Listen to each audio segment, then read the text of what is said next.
Are you allowed to say anything about anybody at the moment? I know you had a lid put on you before Christmas. No, I'm not really, no. No, not whilst it's up in the air. It just adds for speculation, creates more white noise around the change rooms and around any negotiations happening. So, like I said, I'd rather keep stomach for the moment until certain aspects, on all fronts, on Cobus and other players, are more concrete. Is there any update on people like Tom Curry's return date? Is it changed at all? Is it exactly the same? No more operations for any of your players, we hope? No more operations on any of the players. There are no new updates to Tom Curry. Suffice to say that his rehab is going very well, and it was next season worst case scenario. So, I'm positive that he could make a comeback by the end of this season, but we don't want to put that pressure on him or on us at this point in time because it's still early days, Chris. But from what you're hearing from the rehab, I mean, it's a delicate one, and it's bigger than most of the rehabs you'll be dealing with. But is it going as he would hope and your medics would hope? Yeah, he's really positive, and I think probably better. Like, I haven't touched base with the medical staff because it's such a long one, and there's no point creating anxiety around something which we said we'd take our time with and take it step by step. But I made him walk up 6 flights of stairs today for a communication workshop, and aside from a sweat, that was the only complaint they had. So he's in good fettle. Going to switch to Bristol. Funny season. I saw them at Newcastle. Their centre partnership, which should be very, very good, was good. And then they let the Exeter one slip. What you make of them this season? They have had a varying, I won't say inconsistent, but it's not a consistent plan of strategy, should we say, in terms of where and how they get to certain field positions. Start the season, kick the most meters and kick the most balls in terms of possession. And there's a definite shift again, pretty much after our game, from one of kicking to one of running, going back to what they traditionally have been known to be excellent at, and they've had some better results as a consequence. So it's difficult to peg them, in terms of what style of play they're going to come and bring to the AJ on Friday. They're still a very, very dangerous team. You can see that. They've beaten the most defenders, made the most offloads in terms of their attack. They haven't converted all of that. And as you mentioned there, because they've got some very, very good strike runners with X-factor ability, ball in hand, and Van Rensburg and Vakatawa as one of them, two of them, sorry. Thacker does a really good job for them as well. So, I think certainly the results have not all gone their way, and the performance is probably to boot. At some point, like ourselves, I'm sure they'll be looking to find a vein of form, and they'll hit a vein of form. We're just hoping that won't be on Friday, and we'll be able to, kind of impose our game on them like we did in the first half against Northampton and failed to do in the second. Like, it's all about not just doing it game by game, but doing it over the 80, to coin the cliche. Just finally, Pat just told us that AJ's back in the squad after his long absence due to the hamstring injury. That will add that little bit of extra spice, a little bit of extra spice. Yeah, of course it will. And he's a big energy giver. We know that. Like, he offers different things in attack by some of his attacking kicks. He's really strong defensively, but he's another leader for him. So whether he starts or comes off the bench, you can expect him to be all the stronger for it with AJ in the side. And we're welcoming back to the AJ Bell with a few strong shoulders, no doubt. Lovely. Thank you, Alex. Cheers, Chris. Hi, Alex.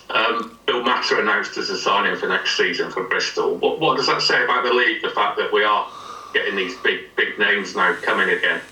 There's probably a rotation of some of the more senior players that have been at some of the clubs over the last 3 or 4 years. The 25% in reduction of salary cap, that's null and void now. Like I say, with some of the transient players, we're seeing them go back to some of the home countries or go further afield to France and Japan, and it opens the door up for some new talent, some fresh blood for the gene pool for the Premiership. I think the Premiership's really healthy at the moment. We know that with the product that's on the pitch. We know how we're competing in Europe. You've got to keep trying to add to it. Like I say, hence why I was admitting talking to Charlie, because you just can't afford to stand still. I mean, for us, for the most part, it's retention, and that brings its own difficulties. We've just mentioned that. But you've still got to add to your core group by way of players with X factor who can improve your squad. I know you don't want to talk about names, but generally speaking, how far down the line are you in terms of the percentage of your current squad and retaining them for next season? Yeah, way down the line. Like, I think we'll have all the negotiations, if not signed off, certainly in the process of, by the end of the month, before the break. So we will give you some news in the next few weeks on who we retained and who we're looking to sign. Just a word on, it was a record-breaking weekend for the Premiership, or festive set of fixtures in terms of attendance, TV viewing figures. Just continuing on the positive theme, that must be really pleasing to see. We need it, don't we, John? Like, that's what we've been striving for, to make this game more sustainable and get people and maybe a new audience come down to watch, and then it's about getting them to come back to watch again. It's bumper weekend, wasn't it? There was record crowds everywhere. Sell out at the AJ. These are the ones I've experienced. Sell out at the AJ. Sell out at Franklin's when we went down there. The big game, I'd watched 75,000 people in. It's exactly what the game needs, and I think it's a direct result of the product that the Premiership is putting out there. The jeopardy in the game, how competitive the Premiership is right now, and the quality of the players that's come in. On the back of a really shit year last year and a few clubs going down, we're all the stronger for it. On the flip side, a little bit of a negative is that Bristol and Sale, who are meeting obviously this weekend, which unveiled their accounts for last year, and the cumulative losses are nearly 10 million. All right. Where do you stand on the salary cap increase? And can you tell us where we're at with that in terms of whether it's going to go up, or we don't know yet? Because there's some clubs like Bristol are very much at the forefront of wanting it to go back up. But obviously, with the game still shedding loads of money, a lot of people are saying that's madness. Well, yeah, coming back to that original point, my own opinion is that it shouldn't go up. We should make it more sustainable. And there has been, as you know, a lot of conversations with the re-signing of the PGA agreement, which would limit squad size to around, I think it was around 35 with maybe 15 senior academy players. That's what's been suggested, which would, should make it more sustainable. There's also the matter that most clubs owe money, tax on the free loans that they took out in COVID, and if the DCMS doesn't see a ways for the Premiership to start making profit, like in the next 2 or 3 years, it's not going to delay those payments any further. That's what they're asking for. So there has to be a way out of this, and clearly, like, increasing the salary cap is not a way out for it. It's just not, doesn't add up, does it? And I'm no accountant. I'm terrible with money, but even for a layman like myself, you've just got to do the math on it. We're getting there, like you say, we're getting there with the crowd attendance. We need to keep them coming back, but at the moment, it's not sustainable still, and it's my job here with one eye. Well, most of my attention on the performance and the team, but one eye on how we can keep decreasing costs outside of the practice, of the investment into the team and the facilities, to decrease the losses from somewhere around 4 million to 2 million if we can. You've obviously got a tough enough job as it is with everything that you do, but not knowing what you'll have to spend must make life very difficult, and all of you very keen to get an answer at ASAP. Well, yes, it does, right? It does, but it's the same for everyone, isn't it? Like, the cap will be the same for everyone, so we'll have the same challenge there as everyone else. What I have been assured with, which gives me some security and safe in the knowledge that we've got investors who are in it for the long haul. So everyone's contracted by way of coaches, so we have security there. So I've got my coaching team around me, which I'm really happy with. I've got to make them better, of course I have, but that's my job. And we'll spend up to the cap, so we won't be any worse off than anyone else. And that's all you can ask for, isn't it? Continued investment and the maximum amount of spend, as everyone else have, so I'm not disadvantaged by way of playing and coaching resources. Even if that goes up to 6.4, they'll say that you'll be able to spend up to it, yeah. Well, that's what they've said, yeah, and I believe Simon on that, yeah. And have you been told when you'll know either way whether it's going to go up or not? There probably is a date out there. They had a meeting just before Christmas. It has to coincide with the PGA agreement, so I'm not sure exactly what that date is. Yeah, but you can find that out. All right, yeah. Thanks a lot. Thanks, John.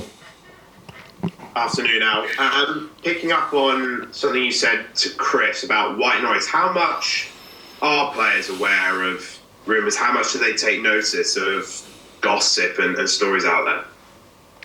Well, it's probably player to player and case by case, and their ability to be able to shut it out. But it's evident in every club around this time of the year.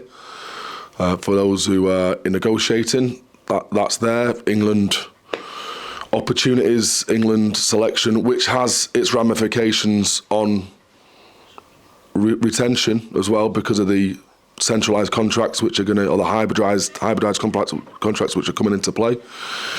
And for my own understanding, it's best to communicate as early and as honestly as you can. So even if you don't have a definitive answer and things are still in the air, then they know that it's on your mind. And that you're on it, that you're working on it. We've pulled the leaders group in closer around this time of the year over the last 3 weeks and going into the next 4. So we have a line of communication from the changing room, from the physio room up to the coaches and back down. So we can at least get a gauge on what's being said and the level of white noise, and put it back on the leaders to nip it in the bud, and not just be a soundboard that accommodates it and almost encourages it. Do you understand? That is there. Every club's going through it. The clubs that are able to silence it the best are the ones that will persevere the best in the next 4 weeks. Tom Roebuck, Gus Warren, Aaron Reid are all both eligible for England and Scotland. Do you actively discuss with them where their head is at in terms of if or when that opportunity comes to play international rugby, where their heads are at, or is that something that you leave them to, and you will react off whatever decision they make? Well, no, I have to, and I need to, and I want to. I have to, and I need to, because what has happened in the past is certain members of the SRU have come to our players, offered them that carrot, and actually lured them to provincial teams in Scotland, and when all that happens before your prior knowledge, it's almost too late to be able to put your own case forward. So, I've approached them as soon as I've heard about it, and we've talked about hopefully their options and hopefully help them through that decision-making process with them. That's the aim, and not just for our benefit, but for theirs as well, what's best for them. Do you know where their heads are at in terms of what they're thinking international-wise? Well, it's quite obvious with Tom Roebuck, because he was offered a World Cup opportunity and he turned that down, feeling like he wanted to have, not close the door in England, and he was very keen to play for England. He's right on the scene for England, I know that much. The next 3 weeks prior to that selection will probably be the deciding factor whether or not he makes that squad. But he's very, very close, and that's confirmation from Steve Borthwick to him. Aaron's on the peripheries of England and on the peripheries of Scotland, and he is, by his own admittance, probably like a 6 out of 10 in terms of how much growth he's got. And again, it's whether or not he wants to play his hand as early as he needs to whilst he's still in this stage of his development. And when talking about Scotland there, doesn't make any difference to us in terms of EQP. It might make a difference to the contract money, because we get some money back from the RFU, which we don't get from the SRU. And Gus is a little bit more in the peripheries, further away from England and closer to that Scotland. So his best chances of playing international rugby right now are in Scotland. So we've discussed all of that with them. Do you fear that if you kind of put too much pressure on them to kind of commit to England, that it might push them the other way? Or are you wary in light of what happened with you and Ashman that you want to kind of stamp your authority and say we want you to stay here, we want you to represent England? It's not that. It's never that. I don't stamp the authority. It's a discussion, a conversation about what they want and what's best for their career development and their aspirations. I have to take on their aspirations, otherwise there will be a divide by way of our communication and what we're both trying to get to. They have to be aligned moving forward in long-term picture. So these conversations aren't every week, but maybe bi-monthly, and at the start of the week, then we can focus on the weekend because that's the bread and butter.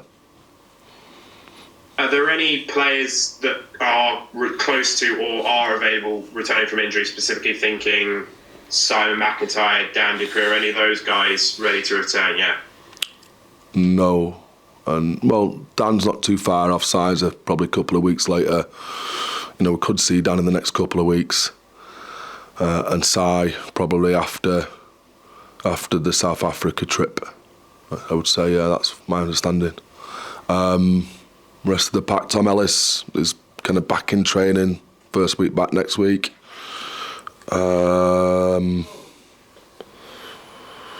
Rafi's still a bit to go, and Bev's wheeling himself around on some kind of contraction, it's a weird little unicycle bike thing. So he's a way off yet. He's not walking on his foot yet. Just one final one from me. With the mid-season break coming up in a few weeks, what are the plans for that period? Because it is quite a long period without any rugby, considering we're not in the Premiership Rugby Cup knockout stage. So what are the plans for the break? Refresh, first of all. Rebuild on the back of that. We'll readdress what we're about as a team going into the business end of the season, and we've got 2 games booked in at the back end of that 7 weeks to get ourselves up to speed and hit the business end running. 2 games against Newcastle and Northampton, so we get to maybe right a few wrongs there.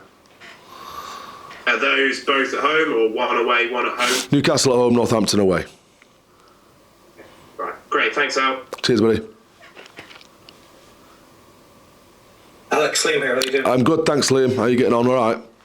Good, yeah, happy New Year to you. And I'm you, just pal. curious, you mentioned the hybrid contracts there. Look, Hybrid. There's a lot of us in the dark here, we don't actually know how they work, whatever else. From what you've heard about it, is it something that you feel will be a good fit for Sale going forward into the future? Yeah, I do because we want the lads, our young English players, to play for England.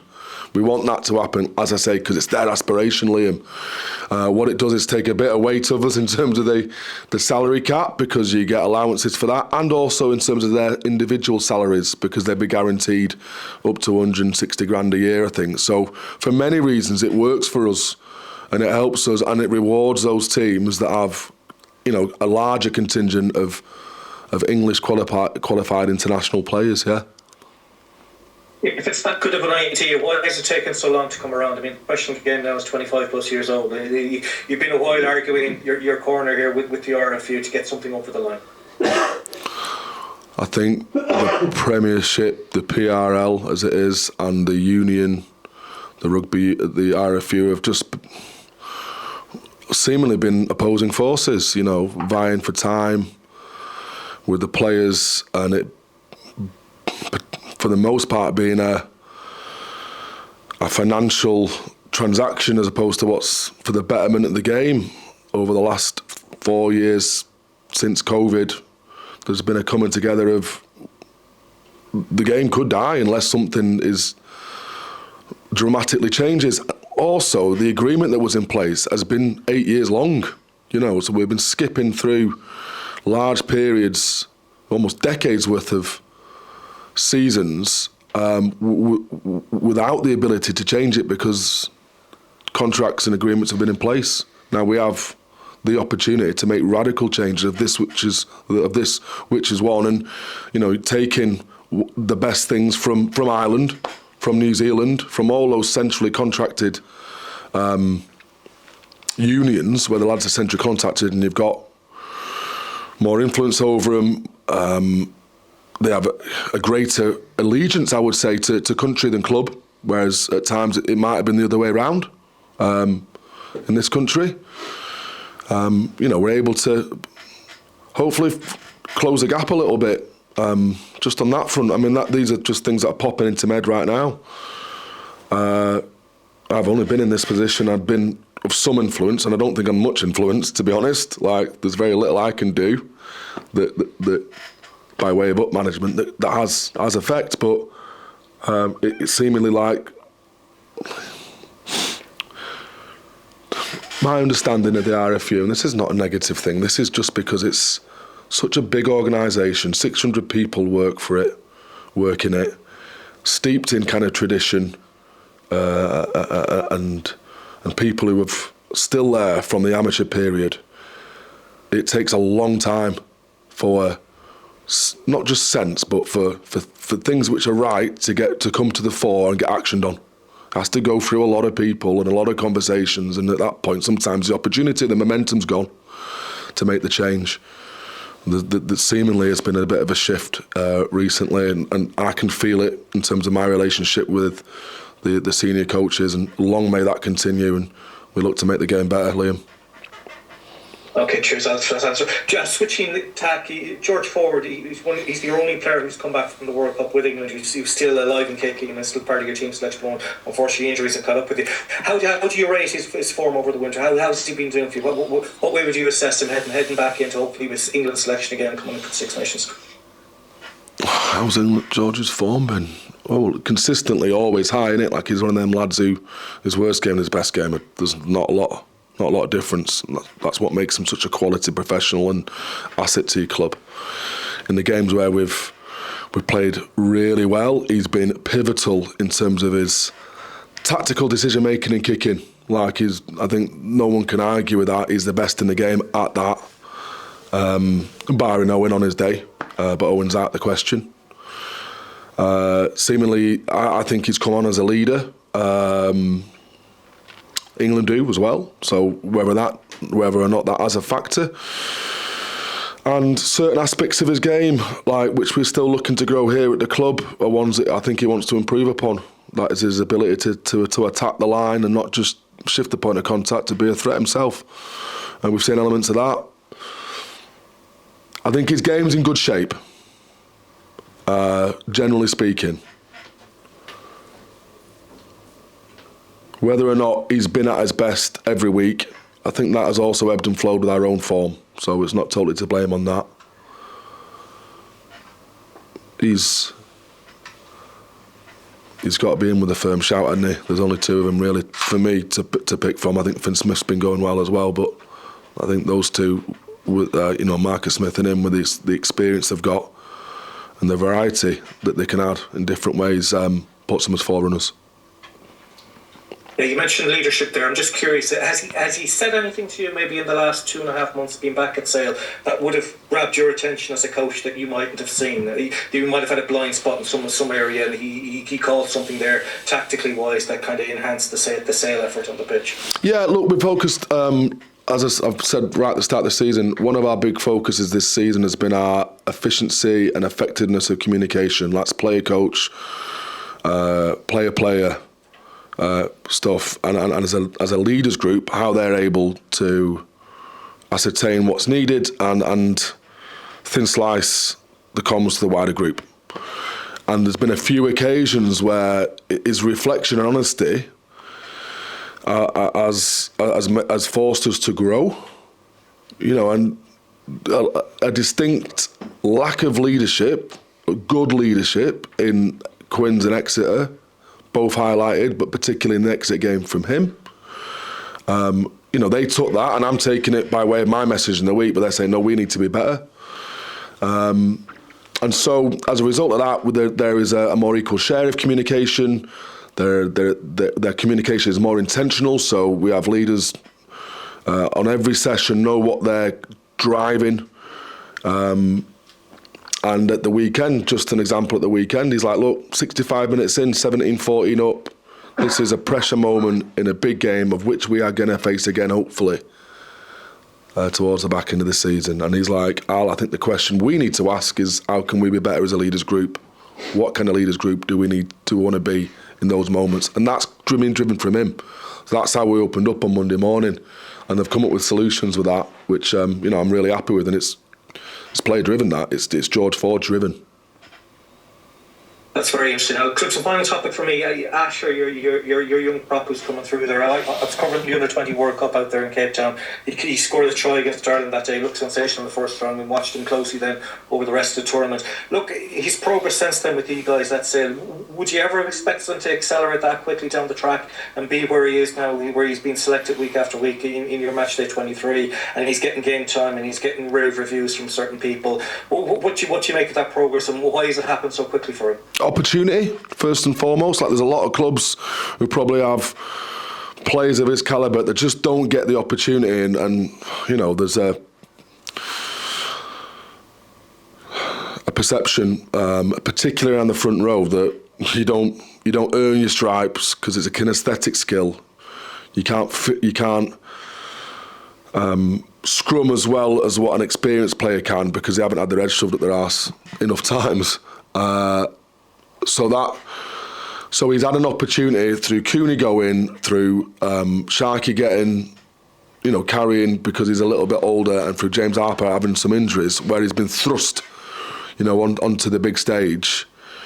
And he's taken it, taken the bull by the horns. He's taken the opportunity in both hands, and that's not easy. It's still not easy. He's still doing things I haven't seen a 19-year-old do at a tight head.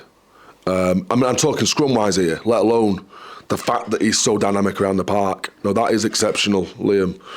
And then we've seen it in training, but it's another thing to transfer that training performance to match day. And seemingly, the better players that he's played against, he's performed better as well. The British Lions, in the last 3 games previous, he scrummed better than he did against someone of his own peer group on the loose at the weekend. There's learning curves for him there as a young lad, and he'll still go through those kind of peaks and troughs as he finds consistency in his own game, and that's what we're after here. Whether he is or not selected for this weekend, I'm not going to give that up right now. You can't play him through forever because it's too mentally difficult to be able to raise a game, reflect, reassess, and go again as a young lad. That's my experience from it, but he's shown so far that he can compete at the highest level. Your mic's off, gone. Yeah, last one from me, Alex. He's listed on your website as 111 kg. Have you done anything physically to bulk him up or anything, or is he still at 111 and he is thriving at that particular weight at No, he needs to. He needs to put weight on. Because the weight as a tight head, as you know, if you lose it or get into a bad shape, it bails you out. You can just bear down with your chest, use your weight. And then it bails you out of a sticky setup or sticky engagement where it hasn't gone to process, to plan. Where he's different is something to do with his core strength, like mega core strength. Porter couldn't dig him out. You saw that down at the RDS. And that's where he's different. He has a strength that belies his size through his core that enables him to scrum low. Once he puts another 5 or 6 Ks on, which he will do easily in time because he's still young, we don't want to pile that weight on him too quickly. You invoke injury issues and mobility issues, which is where he's strong. He will be better again, Liam. So that's the really exciting thing. And with that journey though, he's going to get injured and he's going to have setbacks. That's what I've got to do and help him navigate as a coach. Appreciate that, Alex. Have a good weekend. Cheers, Liam, and you. Hi, Brendan. How are you, mate? I'm grand. How's yourself? I'm very well, thank you. Happy New Year to you, buddy. You're wearing sail blue there. It's good to see. Getting there slowly. I was just going to add on Liam's question about the December contracts, and this comes from maybe both of our backgrounds in terms of Ireland. Do you worry that maybe one team could then get that kind of significant advantage of more players being there?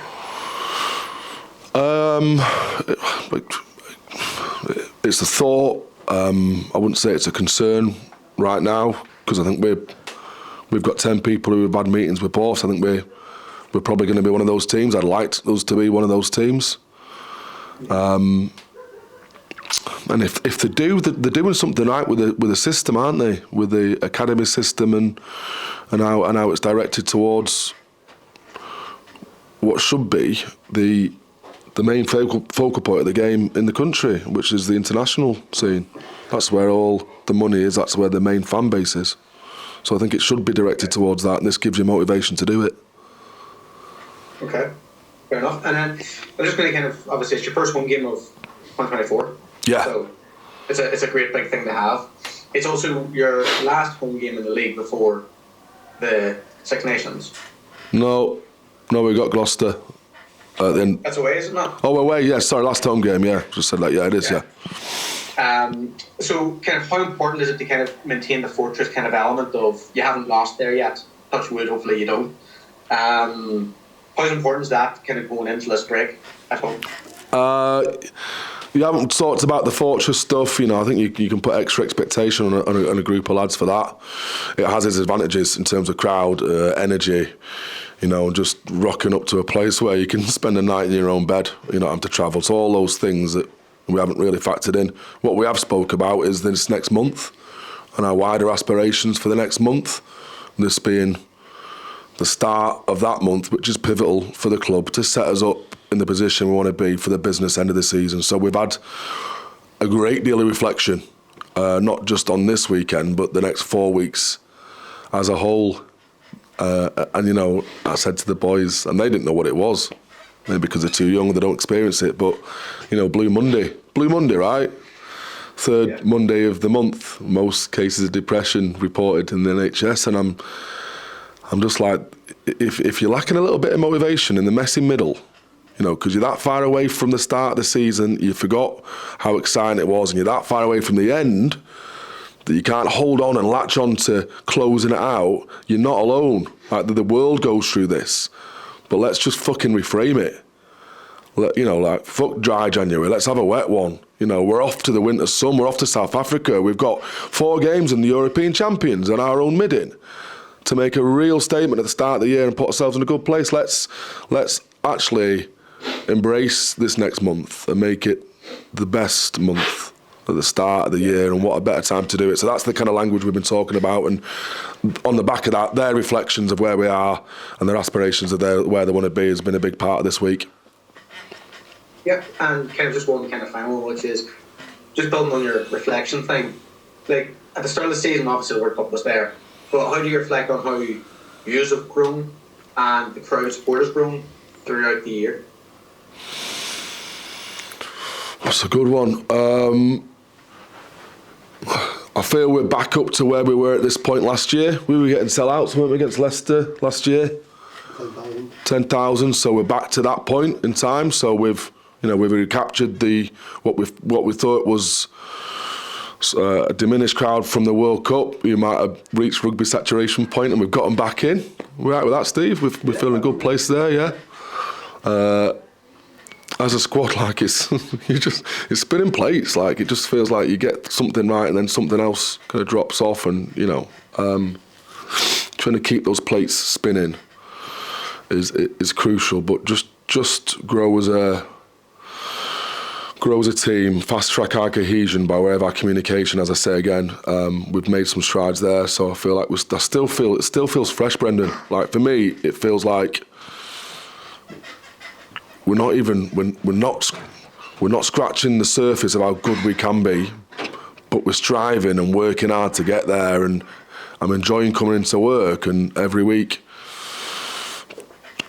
pushing the rock back up the hill, King Sisyphus and all that. I'm enjoying the process of getting down to it on a weekly basis. And if you've got that, then we work hard, but it's never a job, is it? It's a pleasure. Yeah, exactly.